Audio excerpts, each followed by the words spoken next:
নমস্কার, আশা করি সবাই ভালোই আছেন। আজকে সোয়াবিনের পরোটা বানিয়েছি, সেইটাই শেয়ার করেছি। এখানে হচ্ছে ময়দা নিয়েছি, পরিমাণ মতন লবণ দিয়েছি আর সাদা তেল দিয়ে ভালো করে ময়াম করে নিয়েছি। গরম জল দিয়ে ময়দাটাকে মেখে নিচ্ছি। গরম জল দিয়ে ময়দা মাখলে পরোটা নরম হয়, একটা ডো তৈরি করে নিয়েছি। আর এখানে সোয়াবিনের পুর তৈরি করে নিয়েছি। ময়দাটাকে ভালো করে ঠেসে নিয়ে লেচি কেটে নিয়েছি, একটু বড় বড় করেই লেচি কেটে নিয়েছি। একটা লেচি নিয়ে আর বাটির মতন করে নিলাম, তারপর পুরটা দিয়ে দিলাম। পুরটাকে দিয়ে ভালো করে মুখটাকে বন্ধ করে দিচ্ছি। এবার গোল করে নিলাম। এই রকম করে সব লেচিগুলোর মধ্যেই সয়াবিনের পুর দিয়েছি। এবার একটা লেচি নিয়েছি, পাথরের মধ্যে হালকা হাতে চাপ দিয়ে বেলে নিচ্ছি যেন না বেরিয়ে আসে পুরটা। গোল গোল করে পরোটাগুলো বেলে নিলাম। গ্যাসেতে তাওয়া বসিয়ে দিয়েছি, উল্টে পাল্টে হচ্ছে সেঁকে নিচ্ছি।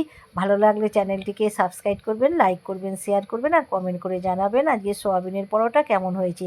উল্টে পাল্টে সেঁকে নিয়ে সাদা তেল দিয়ে পরোটাগুলোকে ভেজে নিচ্ছি। আপনারা ঘি দিয়েও ভাজতে পারেন। একটু লাল লাল করে ভেজে নিচ্ছি। উল্টে পাল্টে ভাজা হয়ে গেল। এই রকম করে সমস্ত পরোটাগুলোকেই আমি হচ্ছে ভেজে নিচ্ছি।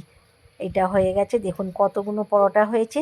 তাহলে বন্ধুরা নিশ্চয়ই প্রথম থেকে শেষ পর্যন্ত দেখেছেন। আবার দেখা হবে, ভালো থাকবেন, নমস্কার।